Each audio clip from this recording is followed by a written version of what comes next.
El 12 de octubre de 1492 es una fecha que se recuerda hoy en varias partes del mundo. Ese día no se independizó ningún país, no nació ni se murió nadie importante y no se hizo una revolución o una protesta por los derechos de nadie.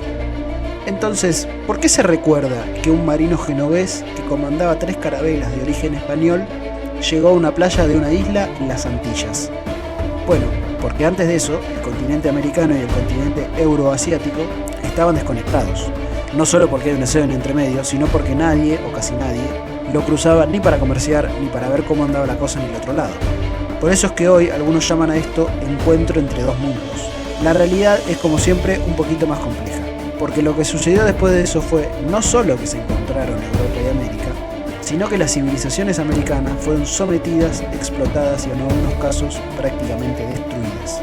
Todo esto además le dio el impulso a algunos estados europeos para convertirse en potencias militares y económicas que llegaron a controlar casi todo el mundo.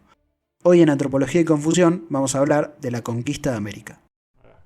Bien, ¿de qué queremos hablar puntualmente? O sea, 12 de octubre, hablar de primeros momentos de la conquista, ponerle los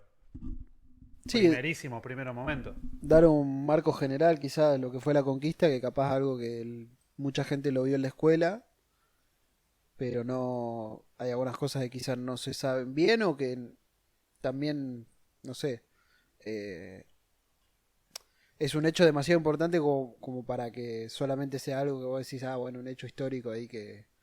Claro, vinieron, llegaron, se quedaron y de golpe... Claro, bueno, acá voy a hacer la primera referencia a un libro que está muy bueno, que es de... Acá, que no estamos grabando todavía, ¿sí? ¿No? Sí, está grabando. No, pero estuvimos hablando sin micrófono un rato, por eso. Ya fue. ¿Estabas sin micrófono, boludo? Yo pensé que ya estábamos...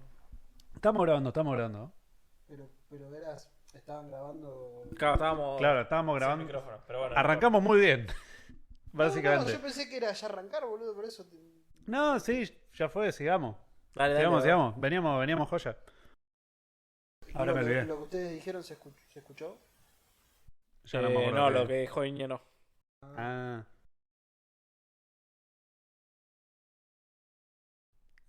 Está para meter el cosito de problemas técnicos de los Simpsons. Sí. Bueno, ¿quieren que vaya arrancando? Sí, dale. Bueno, este programa que está siendo grabado ahí en el 8 de octubre, es para el 12. Va a salir el 12 de octubre y queríamos hablar un poco de la conquista de América, que es justamente lo que se recuerda de ese día. Que bueno, que ya es un día complicado porque hoy por hoy se lo conoce como Día de la Diversidad Cultural, que fue un cambio respecto de lo que se llamaba antes, que era Día de la Raza. Y siempre como que es un hecho que genera varias interpretaciones como muy contrapuestas, porque algunos lo ven como un hecho muy negativo y otros como algo positivo o, no sé, necesario, digamos. A mí me mata a los que se refieren a esto como el día de la hispanidad. También está Acá no, bueno, acá Eso no, me parece que es más en España, ¿no? Sí. Y de algún loco de por estos lados también, pero sí. ¿Cómo se llama el que está candidato a jefe de gobierno? ¿La vieron esa? Ramiro Marra. No, es fantástica, ¿no? ¿Lo vieron? La de que el chabón se calienta cuando... No me acuerdo quién lo está entrevistando. Y no sé qué es lo que dice de la conquista. Y el chabón dice: no, bueno, pero no contés un solo lado de la historia, qué sé yo. Y aparte hay que tener respeto por las personas que son españolas. Y dice: bueno, sí, le dice el otro: yo soy español, dice Marra. Yo tengo la nacionalidad española, teneme respeto. No, Te aparte, felicito, maestro. Arranca diciendo que le había contado a alguien que Paca Paca decía Eso que, era de lo- Paca Que los Paca. españoles eran los malos. que los españoles eran malos, claro. Era como re básico todo el argumento, como el Paca Paca, los españoles son los malos. Igual, o sea, convengamos también que el argumento del periodista es bastante básico, porque ya de por sí partir de la línea divisoria de, bueno, quiénes son los buenos, quiénes son los malos, la historia es bastante más compleja. Sí, hay un entretejido de intereses que es terrible y es recontra difícil Claro, de sí, analizar. Es difícil hablar de buenos y malos cuando se está hablando de historia. Sí, lo que pasa es que, bueno, ahí está la disputa, digamos, sobre qué pasó y qué sé yo, una vuelta lo hablamos con un amigo que decía, no sé, como que siempre sale la típica publicación ahí de esto no es un día para celebrar. Y yo lo que pensaba es verdad, nadie debería celebrar esto, por lo menos, no sé, como es difícil realmente celebrarlo. Sí, no hay nada que celebrar. Sí, es como, qué sé yo, fue un 24 de marzo, qué sé yo. Claro, pero vos el día lo conmemorás, no celebrás el... O sea, Sí, es un día de memoria, ponele. claro, o lo mismo, no sé, el 2 de abril, ponele. Conmemorás algo que pasó que es muy importante. Y en el libro de Todorov sobre la conquista de América, él arranca diciendo que la conquista es un hecho que quizá uno de los más importantes de la historia humana, porque transforma todo lo que es la era moderna, digamos. O sea, es cuando el mundo que nosotros Unifica el mundo, conocemos, digamos. claro, se unifica. Y le salva las papas fuerte a Europa. En un momento estaba todo recontra complicado, con otomanos por todos lados, medio, no sé, creo que para ese momento todo el norte de África era parte del Imperio Otomano, después los Balcanes lo mismo, era como que los tipos estaban ahí y de golpe a España puntualmente y a toda Europa por ósmosis, básicamente le apareció una bolsa de recursos y una bolsa de oro casi infinita. Sí, le salió las papas también a España, que España en ese momento tenía una deuda con Inglaterra. Mm. Y básicamente todo el oro que salía de acá y la plata que salía de acá y se iba para España, así como llegaba a España, después se iba para Inglaterra, digamos. No, pero aparte, onda, 1492 debió ser el mejor año para ser español en toda su historia. O sea, en un año solo metes Reconquista de la península, creo que el último, no sé si Granada o cuál fue el último bastión árabe ahí en la península ibérica, cayó en abril de 1492, ponele, y en octubre de golpe se encuentran con medio mundo más. Es una banda.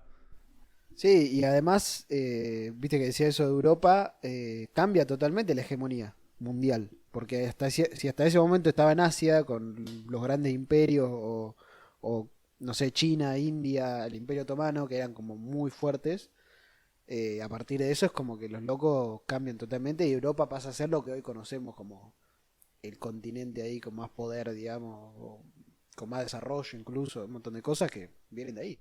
Yo no tengo idea de esto, pero hay algunos, no sé si historiadores, antropólogos o sociólogos, andás a ver, algún científico social que habla de la conquista como el inicio del capitalismo, ponele, como que si hay que poner un punto donde se termina la Edad Media y arranca la era moderna, es acá.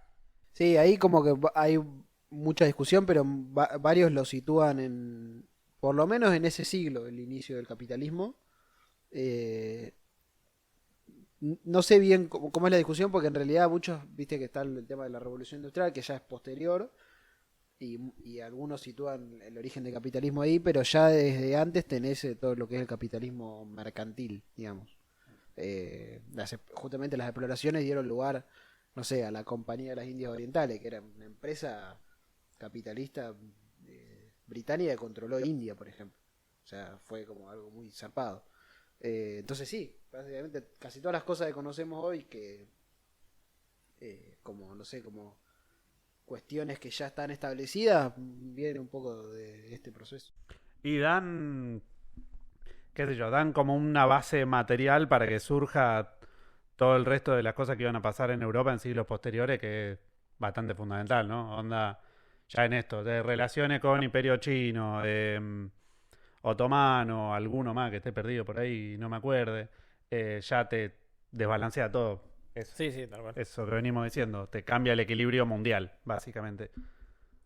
Sí, y eso lo que decían ustedes estaba bueno de la deuda de España y y porque siempre como que el planteo desde el punto de vista poner de los exploradores como Colón, ahí no sé, todo también dice como que bueno, los viajes de Vasco da Gama o de Magallanes son claramente más difíciles, pero ellos sabían que iban a algún lado, digamos. O sea, capaz no conocían todo el terreno, pero decían, bueno, acá yo más o menos tengo un punto de... Sé a dónde volver, digamos. Claro, o sea, pero sé que estoy llegando a algo, que si yo llego, que si yo voy y llego, digamos. Colón, estoy como una candidata. Colón no sabía, digamos, el chabón literalmente creyó y cuando llegó creyó que estaba en China. Y decía, de hecho hay una parte ahí cuando lo analiza Todorov a partir de las cartas donde el loco estaba Está medio convencido. cambiado estos chinos, Claro, pero aparte les preguntaba tipo a los caciques de, no sé, de Haití o de Cuba, tipo, llévame hacia el Gran Khan, que era el emperador de China, y estaba re convencido de que lo iban a llevar, y los otros estaban como, no, esto es una isla. No, te falta como 7000 kilómetros. Claro, no, o sea, era como totalmente, no se entendían nada realmente, era increíble eso. Y eso a partir de eso, de que necesitaban, eran tipos que estaban buscándose salvarse, básicamente. Debe haber sido de los choques culturales más grandes de la historia de la humanidad, boludo. Debe ser lo más parecido a encontrarte un extraterrestre que pasó en la historia Del humana. otro lado, digamos. Directamente. Claro, eso es lo interesante, como que eso, a veces se ve mucho el punto de vista del explorador y desde el punto de vista de los indígenas también, muy flasheros, digamos. Claro, de repente viene un tipo que ves todo pálido, decís, ¿de dónde pingo salió este chabón? Porque es todo pálido. Y... Tiene pistolas. Sí. Traían caballos. Está bien, igual los caballos había, ¿no? No, había, pero. Claro, aparte, o sea, antes, claro, en tenían el un Pleistoceno. aparato que de repente salía fuego y vos veías que después de que salió fuego del aparato ese, cayó un tipo. Tiraban flechas invisibles que mataban gente al instante. Claro. Es un viaje. Posta de sí. Pero algo interesante como para hablar, no sé, esto de la conquista de América, como que la fecha la tenemos recontraestablecida, ¿no? Si tenemos que decir un día en el cual empezó todo, es 12 de octubre de 1492. Ahora, en ese instante, la cosa recién empieza, es un proceso larguísimo, incluso llega al siglo XX, o incluso hoy en día hay lugares que no tienen control estatal, o que distintas comunidades indígenas pueden vivir en relativa independencia, ponele. Sí, o sea, los resabios de la conquista, no solo en América, sino en toda la expansión europea, quedó hoy en día incluso. Lo estamos viendo con todos los levantamientos contra Francia ahora en África. Sigue habiendo todavía influencia de esos momentos en los que Europa le pintó el expansionismo fuerte, digamos. Sí, pero bueno, eso que decías de que es un proceso, también hay que decir que los españoles conquistaron como áreas muy claves, por ejemplo, el área donde estaba el Imperio Azteca, el área donde estaba el Imperio Inca y otros lugares, y esclavizaron un montón de población y demás, pero hubo un montón de lugares donde no llegaron, y ponerle todo que es la Patagonia, no, Sí, fue- España nunca no. Fue conquista argentina. Claro, directamente. fue conquista argentina o chilena. Y esas zonas no eran tanto lugares donde los españoles conquistaron, sino eran zonas que estaban como integradas a la red comercial del Imperio Español. Toda la zona de Patagonia, a principios de 1800 y quizás fines del 1700 también, ponele. Había toda una red de comercio en donde circulaban ganado, tejidos, cueros y demás, que muchos de ellos eran producidos en toda la zona de la Patagonia, que iban para el lado de Buenos Aires y para el lado de Chile, como más para el norte, llegando hasta Perú. Y desde Buenos Aires y desde Perú llegaban otros productos que iban hasta la Patagonia y que eran consumidos por los indígenas. Entonces había toda una red comercial como si fueran dos países conversando entre sí, digamos, una Sí. Ah, cosa así. Claro. Que era eso, era como Era frontera, eso, sí, digamos. sí. No, y aparte fue, o sea, también en este sentido de la conquista como una reconfiguración grosa a, no sé, bueno, decíamos a nivel mundial, internamente y dentro de los distintos pueblos originarios de América, pasa también, bueno, esto de las caravanas de comercio mapuche en Patagonia, ponele, o no me acuerdo, esto lo hablamos el otro día, lo de los Cuaquiutl del norte de América. ¿Qué cosa de los Huaquetl? No, que había pasado algo medio parecido a la movida mapuche en Patagonia, como intercambio, incorporación de estos grupos en lógicas, no sé si decirle capitalista, pero sí de comercio con las colonias, como si fuera un estado aparte. Onda, Sí, está lo del potlatch, eso. que cambia. El potlatch es un ritual, digamos. Es muy difícil de definir, pero bueno, es un ritual que cambia mucho a partir de la introducción, digamos, de la economía más capitalista ahí con industria peletera y demás. Y también tenés el otro caso que es de la costa este, que están los iroqueses, con las pieles ahí de hurón, creo que era. Creo que sí, sí. Sí. Que ahí son como los mismos procesos, como que no los conquistan, sino que intercambian, pero eso también hace que genere cambios profundos, digamos, porque bueno, porque toda la sociedad de repente se organiza para vender algo. Claro, O depe- ahí se puso re picante porque ahí lo que pasó con el tema de las pieles fue que muchos grupos indígenas querían tener como el monopolio del comercio de pieles, digamos, entonces empezaron a básicamente pinchársela a otros grupos que también que eran como competidores comerciales, digamos. Claro. Eso por un lado, y después que el nivel de comercio de pieles empezó a ser tan grande que el hurón empezó a desaparecer. Y a medida que iba desapareciendo el hurón, y iba como moviéndose la frontera del hábitat del hurón, los grupos también iban moviéndose junto con el hurón y bueno, destrozaron ambientalmente todo. Y eso es por el comercio que se introdujo cuando llegaron los europeos. ¿Qué análisis? Iba a decir que piola y digo, no, la verdad que matar hurones Sí, sí, una locura. y que todo cambia así de grosso es horrible, pero como análisis, zarpado. Es un flash toda esa movida en el norte de Estados Unidos. Sí, y ahí te das cuenta que buena parte de todo esto es por lo económico, digamos. Tenía que ver con... Por eso es que asocian tanto el capitalismo, que es un sistema muy depredador, básicamente, eh, con este hecho. Porque justamente, bueno, Todorov cuando habla de las muertes, primero tiene un número que es estremecedor, porque si bien hay muchas discusiones, porque Se ha no puesto en hay- duda el número ese igual, sí. no hay estadísticas ni nada, pero él habla como de un 90% de muertos durante todo lo que fue la conquista De la población originaria. de la población originaria en América. O sea, que pasó de 80 millones a 10 millones, más o menos. En México de 25 millones a 1 millón, una cosa así. O sea, una destrucción casi total. No, Pero perdón. hay varias causas para eso. No era que tipo los alineaban a todos y los cagaban a tiro y... No, es que eso es algo también tristísimo también. O sea, buena parte de...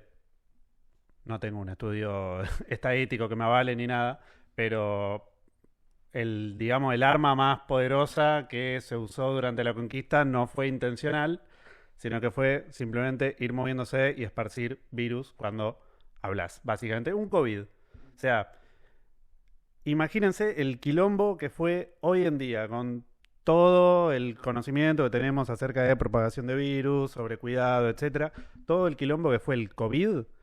Imagínense lo mismo, pero en un lugar, no sé, que no hay barbijo, para empezar, que no tenés idea qué está pasando, de golpe la gente se arranca a morir.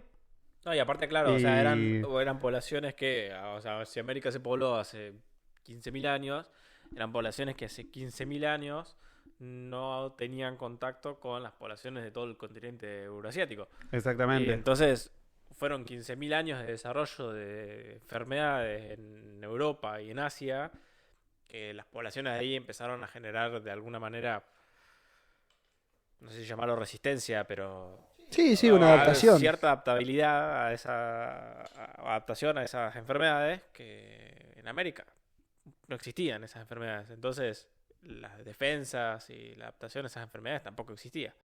Sí, pasa algo, a mí me parece muy loco eso, pero en Australia pasó algo parecido y otra de las cosas que sucedía mucho después de la conquista, no solo acá en América, sino también en Australia, es que, por ejemplo, había no solo epidemias de enfermedades, no sé, de algún virus o algo así, eh, sino que muchas poblaciones que estaban esclavizadas y que de repente les cambiaban totalmente el modo de vida, caían en adicciones, básicamente. Les vendían alcohol y tabaco y un montón de cosas más, y nada, caían todos en adicciones muy severas.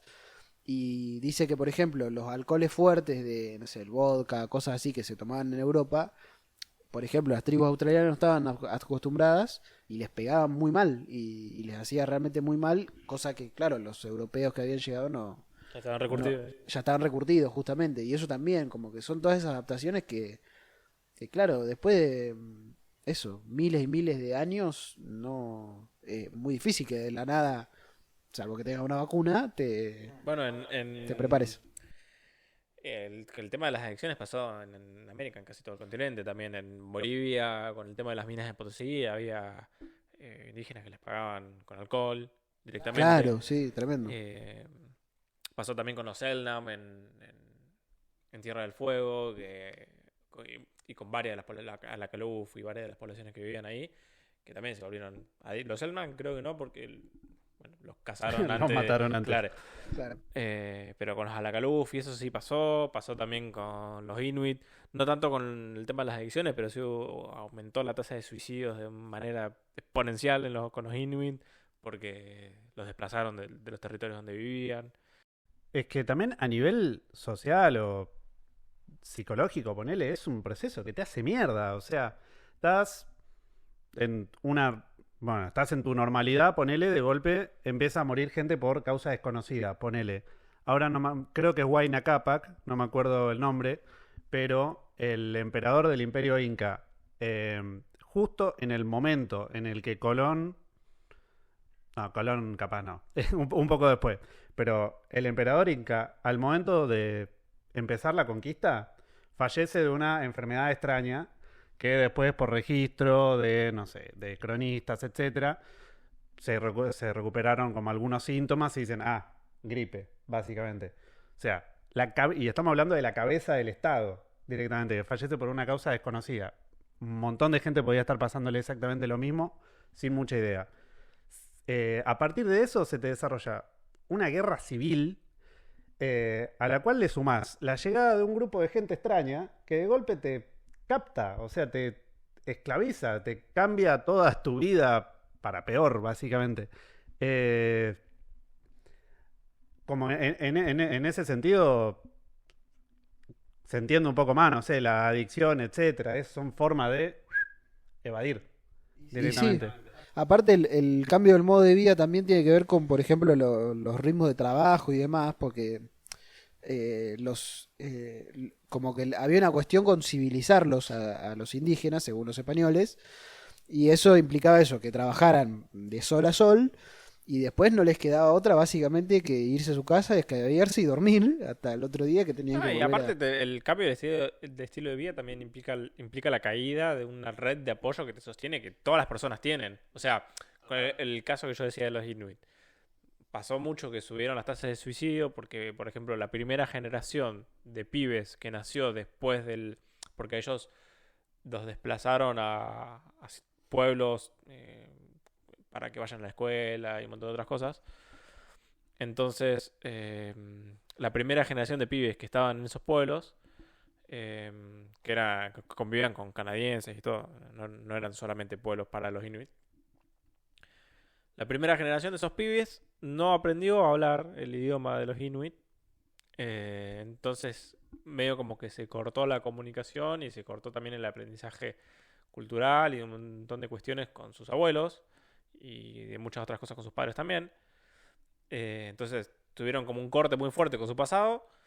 Pero encima, al ser la primera generación en insertarse en ese pueblo, tampoco tenían una conexión muy fuerte con la población canadiense. Entonces, eran pibes que estaban en la nada misma y se cagaron matando. Y sí, totalmente desconectados de cualquier tipo de red que son necesarias para cualquier A cualquier para persona. cualquier persona, porque todos vivimos o tendemos a vivir en comunidad, digamos.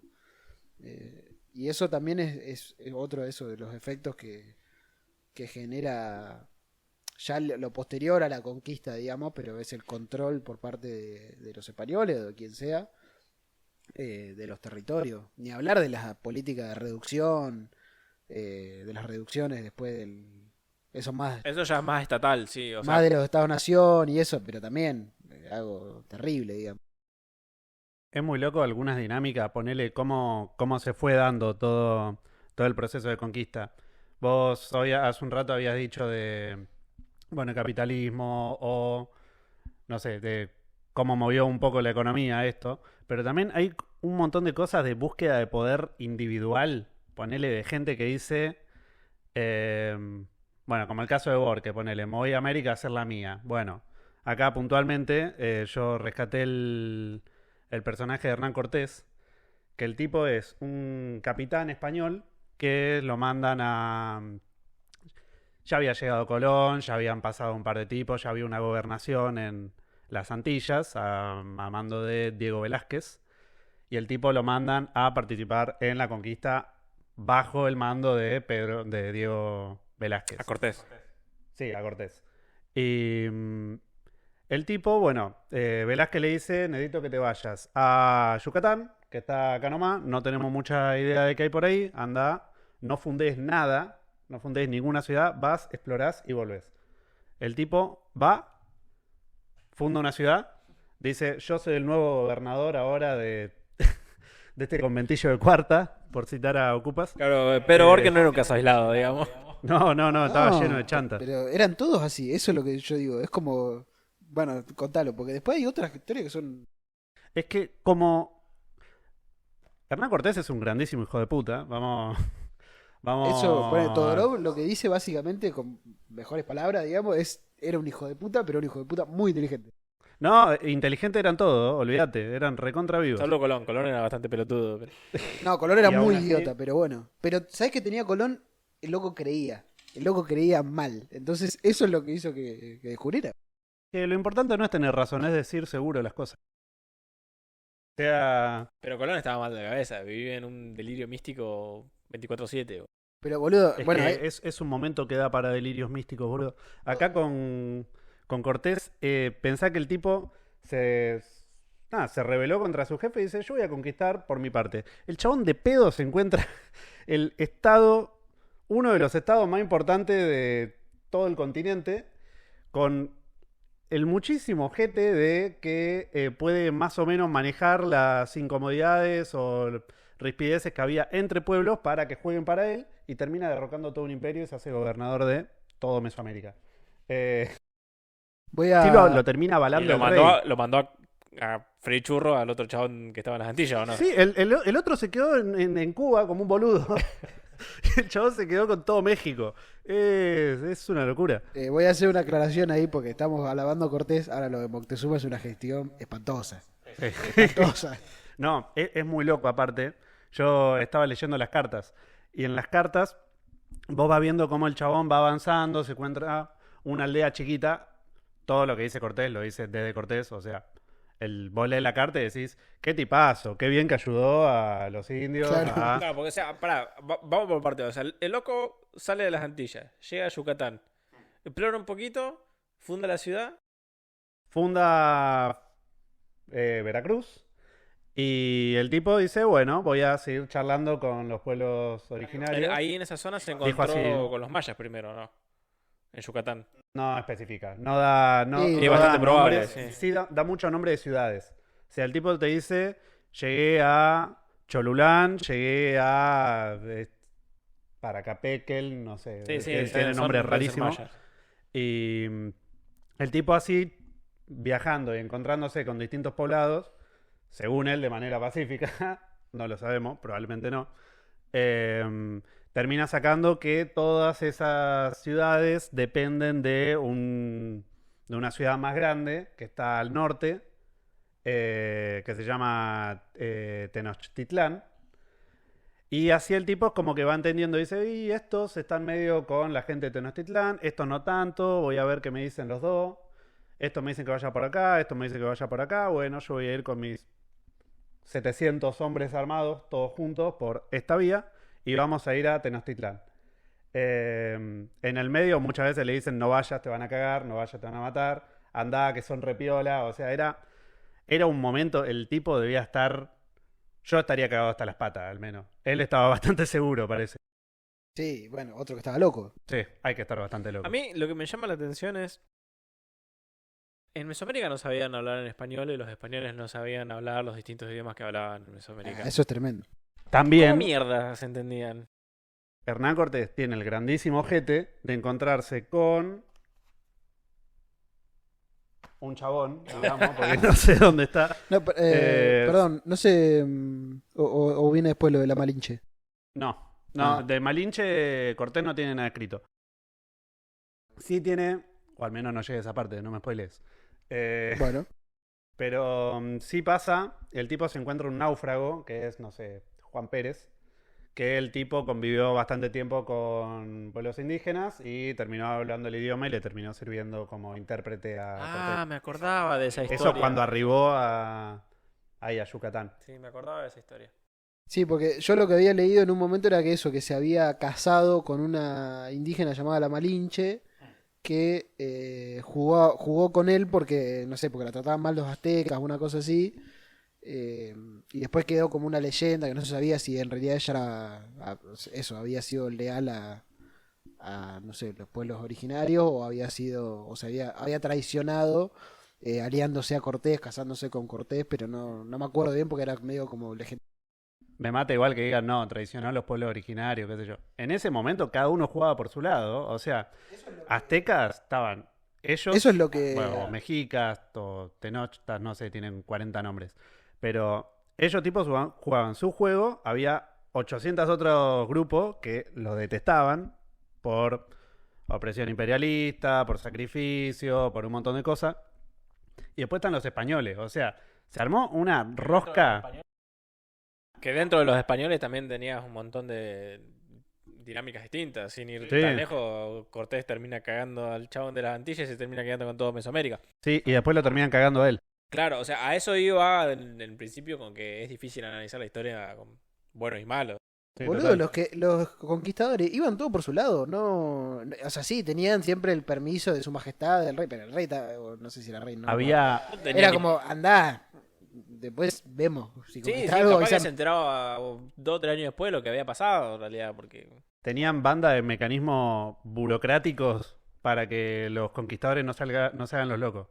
Es una locura. O sea, Cortés era gobernador de Nuevo México, básicamente, de lo que después iba a ser el virreinato de Nuevo México, de Nueva España, perdón. Y, pero el tipo no tomaba todas las decisiones. Para hacer cualquier cosa tenía que hablar con un contador, con un no sé qué, como que el rey tenía 4 o 5 figuras importantes más, como para evitar que el chabón se independice y haga su propio país. su propio imperio, básicamente. Claro, porque el loco podía tranquilamente cortarse y decir, yo soy el rey de... Estás a, no sé, muchísimos miles de kilómetros de distancia de Claro, la venime a cabeza buscar del si te Estado. animás. En 1400 lo más rápido que tenés es un barco. Chupala.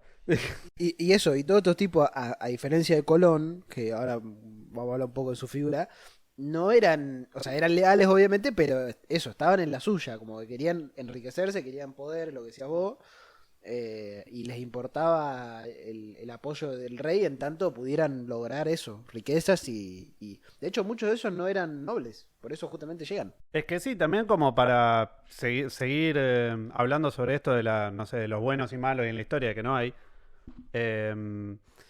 Para esta figura, como para decir Cortés o Colón o Pedro Borque o lo que sea, era una posibilidad única en tu vida de ascenso social. O sea, vos fuiste un campesino pobre, tus viejos fueron campesinos pobres, tus abuelos, tu tatarabuelo, así, y de golpe se te presenta esto y en ese momento no vas a pensar en los derechos humanos. Que tampoco existían. Que tampoco existían. Que tampoco existían, Eh, pero hay algunas discusiones a partir de esto que le dan lugar a los derechos humanos, que también es otra cosa que hay que... Porque ahora los derechos humanos son algo también dado, establecido, Mm. más allá que a algunos no les guste mucho, pero a partir de las discusiones, por ejemplo, de las casas y otros autores, de lo que pasa en la conquista, es que empiezan a decir, bueno, che, capaz son humanos, y capaz si son humanos no hay que hacerles esto. sí, sí. Que es algo que no, en Europa no, bueno, nada, no estaban esas discusiones todavía. No, es que es terrible. Yo tenía por acá. Uy, es una banda.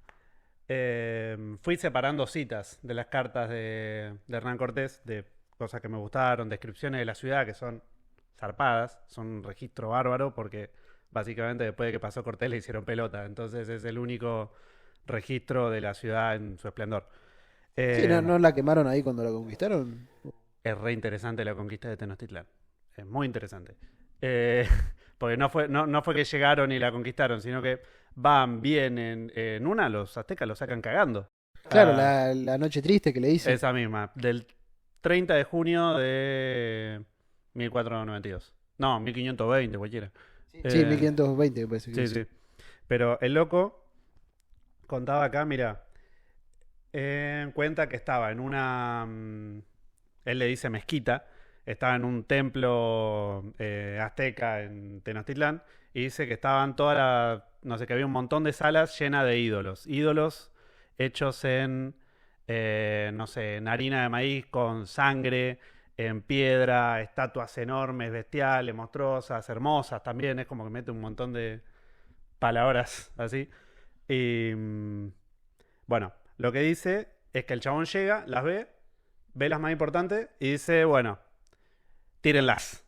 El chabón acompañado de Moctezuma, de la corte de Moctezuma probablemente, dice, bueno, tírenlas por esa escalera. Y lo que decía acá es una cita textual. Pidieron que no lo hiciese porque si sabían las comunidades se levantarían contra mí. Yo les hice entender con las lenguas cuál engañados estaban en tener sus esperanzas en aquellos ídolos, que eran hechos por sus manos. Dios no estaba hecho por su mano, evidentemente.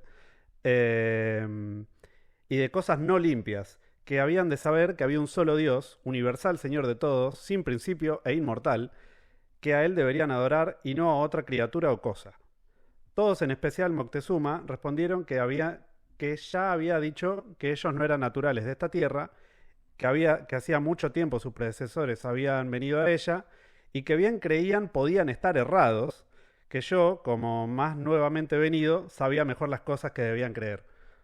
O sea, Moctezuma medio como que le creyó el chabón. Sí, o evidentemente O eso es lo que decía re pelotudo en ese momento. Sí, sí. Y dijo, bueno, también es lo que escribe Cortés, ¿qué le va a decir? Son todas cartas de Cortés al rey de España, no le puede decir me cagaron a bife.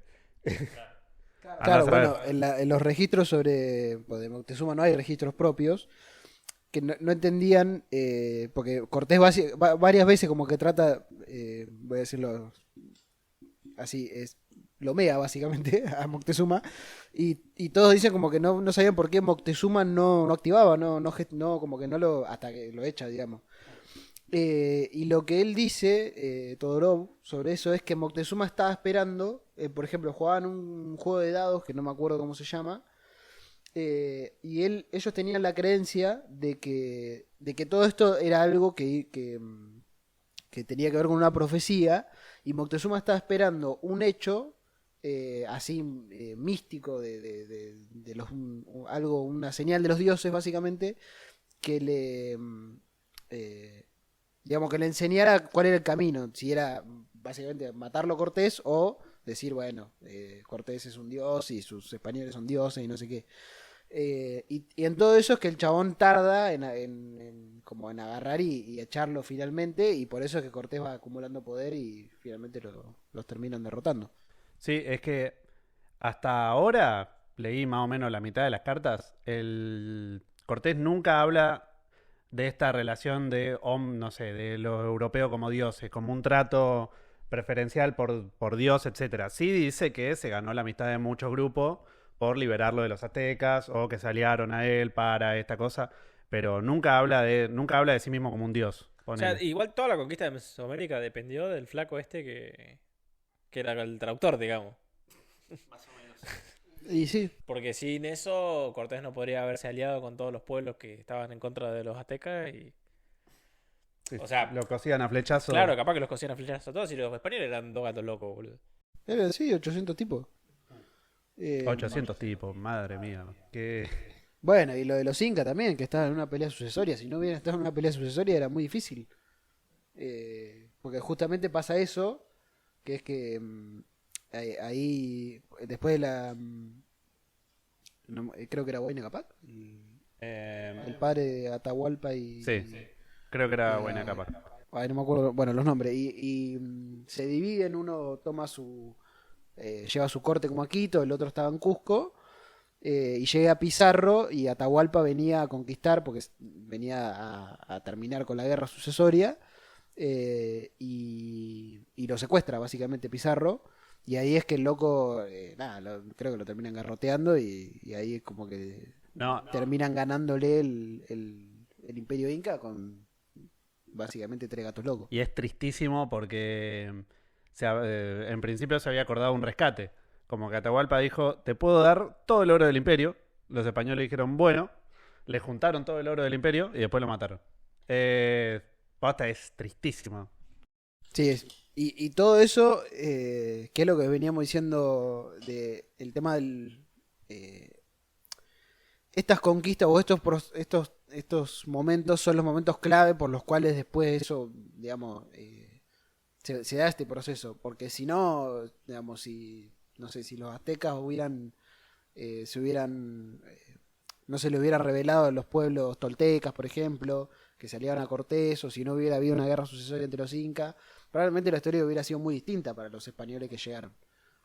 Tuvieron como un par de golpes de suerte ahí que son tremendos. Pasa que son cosas inevitables, qué sé yo, cuando tenés un poder tan centralizado, cuando tenés un imperio que básicamente sale a cazar gente, es muy difícil que no se te revele alguno. O sea, hoy en día, con la realidad que vivimos, siempre hay opiniones distintas, imagínate en ese momento. Lo que hicieron bien los españoles fue leer la situación y aprovecharla, sacarle... Que fue lo mismo que después le terminó pasando a todos los reinados que colonizaron en distintas partes del mundo. O sea, a España en 1800 se le levantó toda Sudamérica y a Inglaterra en 1700, 1800 también. O sea, al fin y al cabo, siempre un imperio expansionista le terminó pasando lo mismo en algún momento de la historia. Sí, y lo otro que también es el porqué, digamos, de pasa todo esto, es que los tipos estaban realmente dispuestos a todo. O sea, no... mientras en los pueblos indígenas en muchísimos casos estaban, en algunos casos directamente los cagaban a flechazo, pero en otros casos como que veían a ver si se podía negociar, a qué venían estos seres extraños, digamos. Muchos de los conquistadores dijeron, minga, yo vengo acá y los mato a todos y si no, nada, soy el rey. que se curtan. Claro. Y sobre Colón, lo interesante de Colón es esto que yo le decía, que Colón es nada que ver, es un chabón que viene a América porque él creía que iba a encontrar la India, que iba a encontrar China, que era justamente la idea de buscar otra ruta, porque el Imperio Otomano les había bloqueado la ruta de la seda y demás, entonces no podían comerciar con China, con India, no tenían la seda, el té, todas esas cosas que les gustaba. Y ahí fue con esa crisis comercial que creo que se endeuda con Inglaterra, me parece. Exacto, con esa crisis es que tienen que salir a buscar otra ruta, llega a Colón y lo que es interesante es que a través de las cartas se analiza un poco cómo es la psicología del tipo y dice dos cosas. Una, que era un marinero excelente, o sea, era el mejor. Tipo, decían que, por ejemplo, que el loco veía las nubes y sabía si al otro día iba a haber lluvia, si no, si... hay un relato que es muy zarpado, que llega a una isla, creo que era en Cuba o en Haití, y estaban hace 8 meses en la isla y básicamente le estaban garroneando las comidas a los indios que vivían ahí, hasta que en un momento los otros se cansan y le dicen como no te voy a dar más, y el tipo agarra y les dice, bueno, les voy a robar la luna. ¿Por qué? Porque sabía que iba a haber un eclipse, y donde el cacique vio que se le había robado la luna, agarra y empieza a dar comida, entonces el chabón queda como un Como un dios, digamos. como un dios, claro. Tenía como eso, como un gran conocimiento del mar, de la naturaleza, un montón de cosas, pero era al mismo tiempo muy creyente, y eso hacía que el chabón básicamente no solo tuviera fe él de llegar y de encontrar todo lo que quería encontrar, sino además de convencer a los tipos, a los marineros, a sus subordinados de que podía, de que iban a encontrar todo eso, porque los tipos iban a buscar riquezas y una tierra que no se sabía si iban a encontrarla, digamos. Hoy en día sería un cosito orto espectacular. Sí, total. No, y aparte, o sea, y es largarte al mar porque desde la visión de España en ese momento, vos navegabas para allá y era mar infinito. O sea, andás a donde pingo terminabas. Y el chabón, loco en la cabeza, fue y se mandó.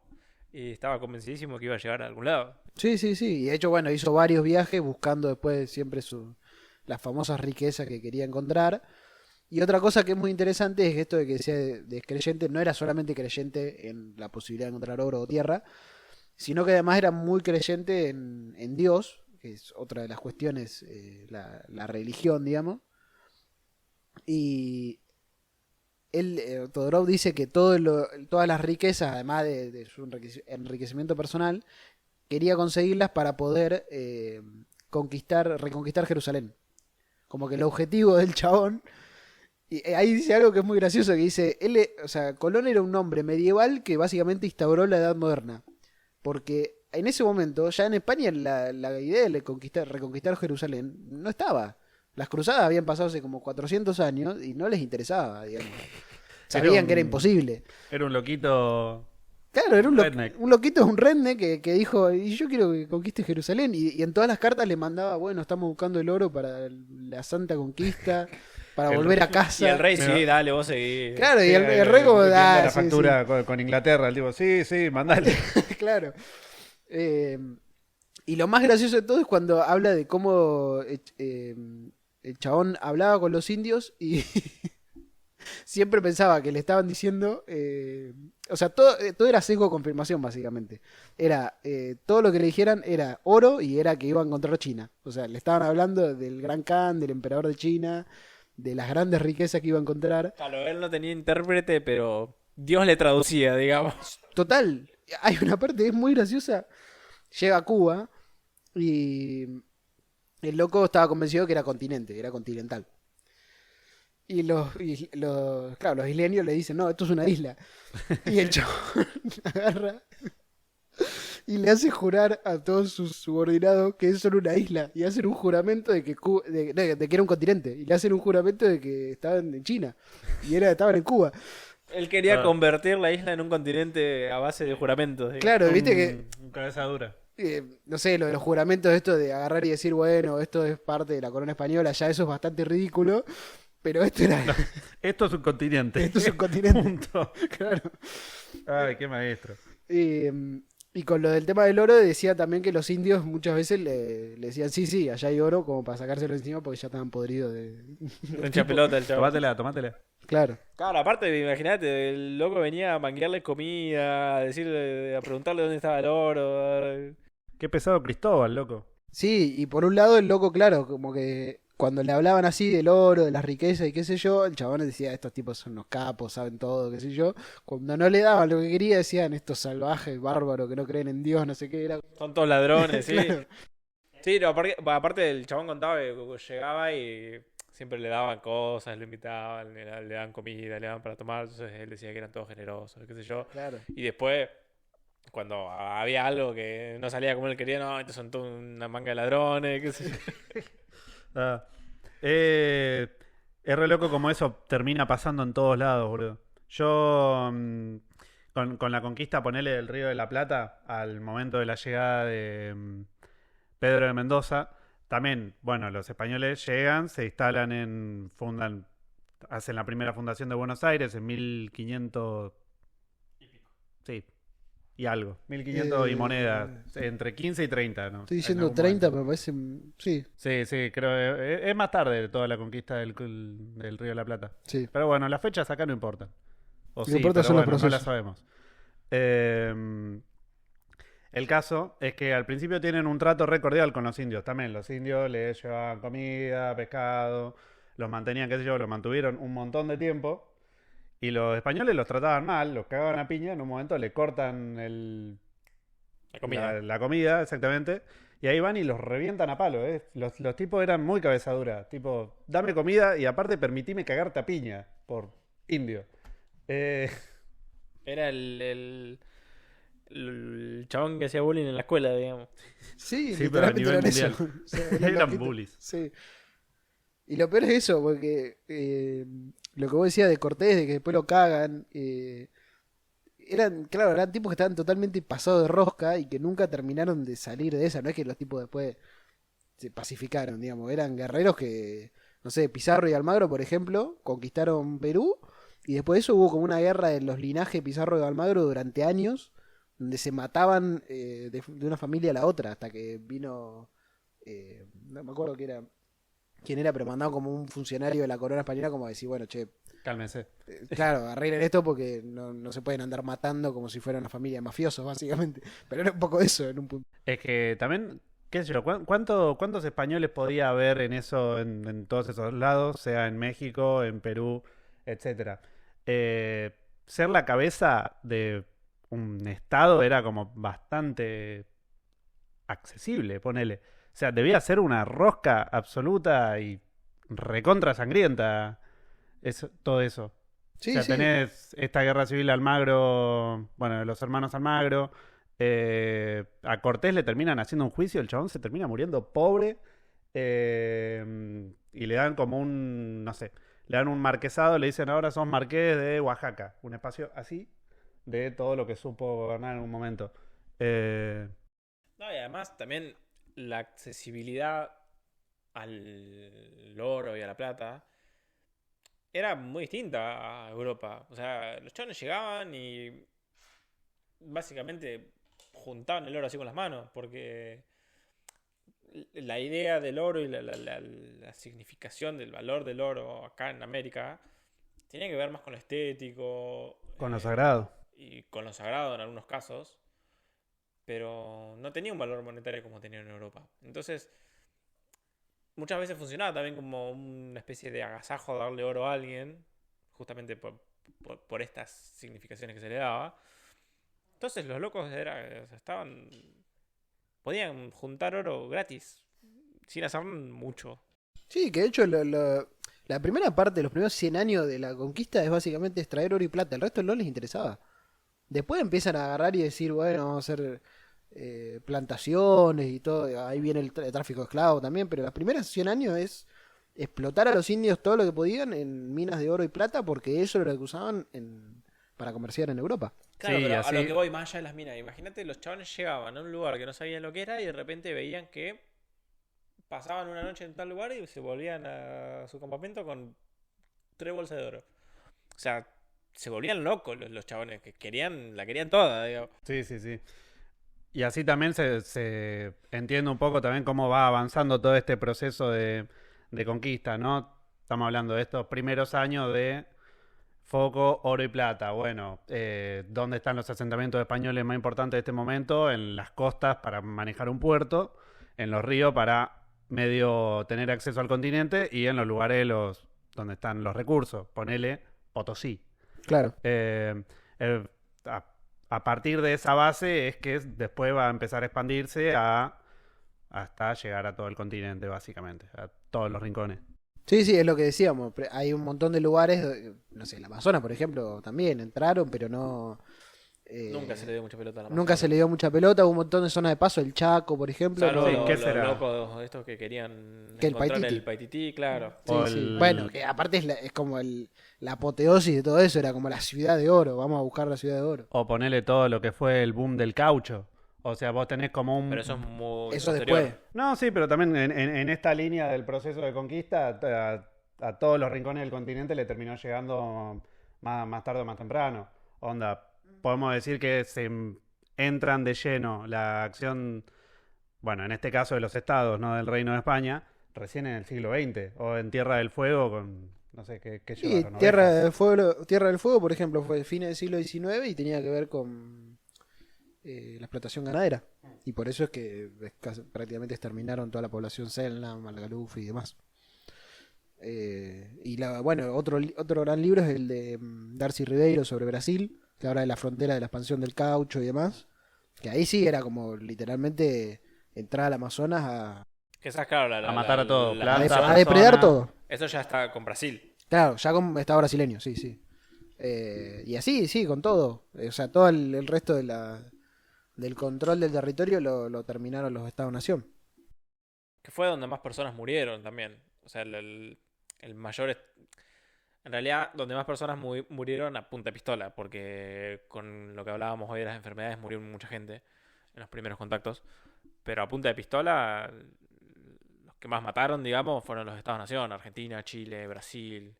Sí, aparte eran los procesos ya más de exterminio planteado como un Adrede, sí, exterminio, adrede, como esto, las políticas de reducciones. Lo de los Selnam era que le juntaban las orejas de los que mataban.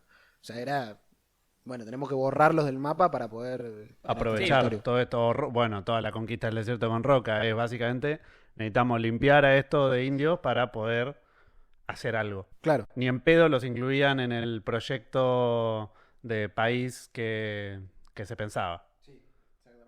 Es re loco, no estaba como en la posibilidad, ¿viste? Era, no. ¿Cómo Bueno, vas a construir algo con ellos? En algunos casos sí, el caso de San Martín, sí. Pero sí, no era la mayoría, digamos. Sí, o bueno, Belgrano que quería un emperador inca. bueno, sobre los incas hay una cosa muy interesante en Perú que pasa después de, obviamente, de su independencia, que las élites peruanas, criollas, en un momento empiezan a reivindicar como su ascendencia inca, entre comillas, pero hay un trabajo que se llama literalmente Incas sí, indios no, donde justamente habla de esto, de como los locos se entendían como eso, como descendientes de la élite inca, pero las poblaciones indígenas que seguían viviendo las consideraban salvajes, bárbaros, que no tenían nada que ver, y ellos eran los que eran en realidad herederos del estado inca, digamos. Ellos eran más mestizaje de españoles, o sea, criollos, y hacen como una cosa en donde reivindicaban a los incas, pero al mismo tiempo a los indios los tenían en las peores condiciones. Tengo un dato inchequeable, pero que lo elijo creer fuerte. Máxima Zorreguieta es descendiente de elites inca.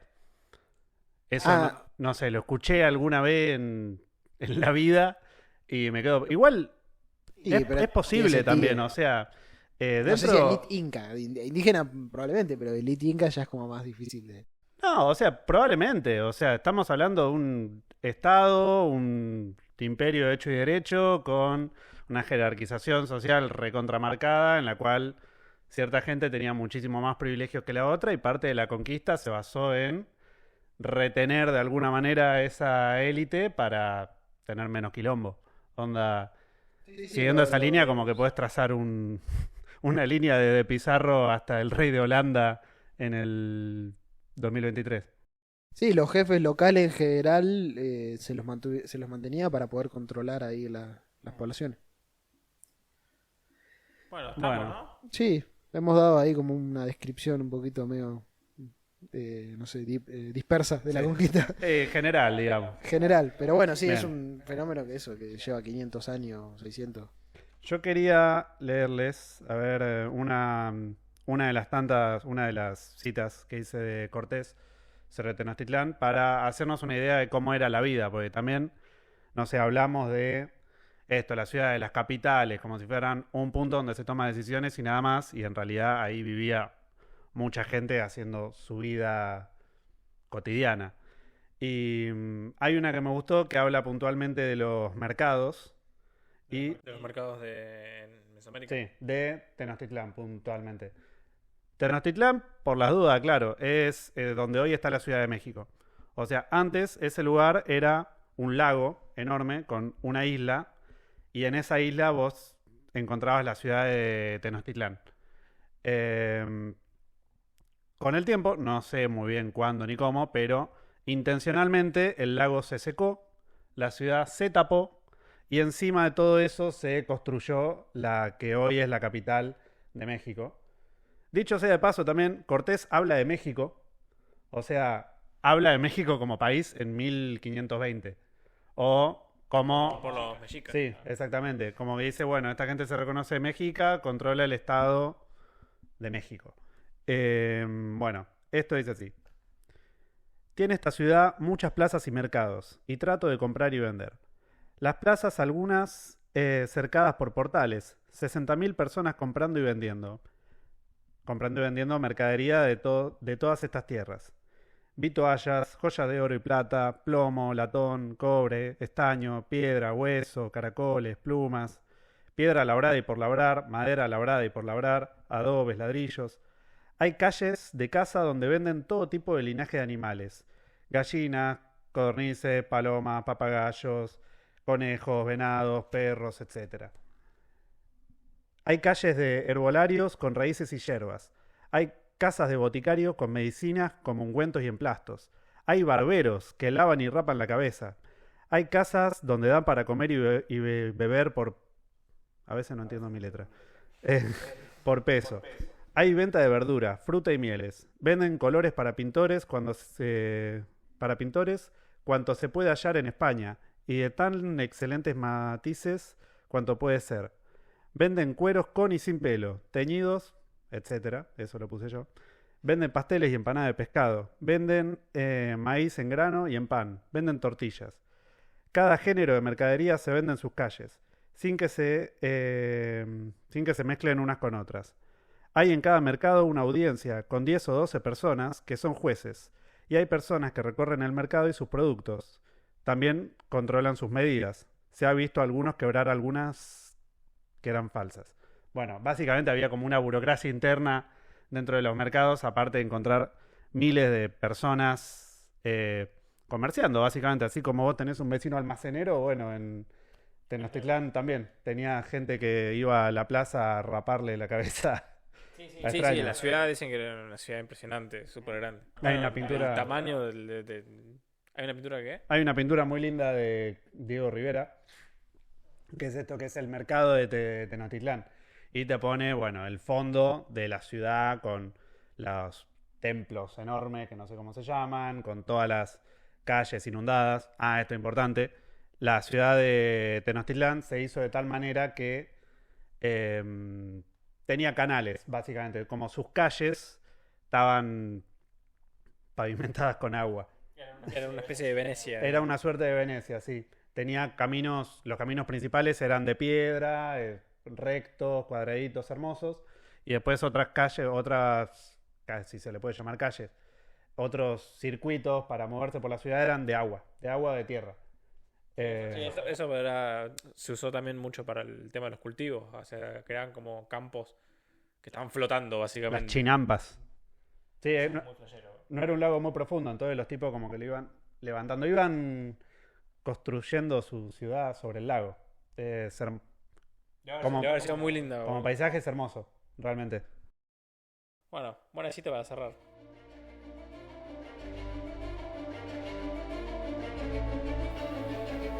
Antropología y Confusión es una producción de Argonautas del Atlántico Sur. Dirigido por Nacho Vitale, Iñaki Garat y Santiago Cisternas.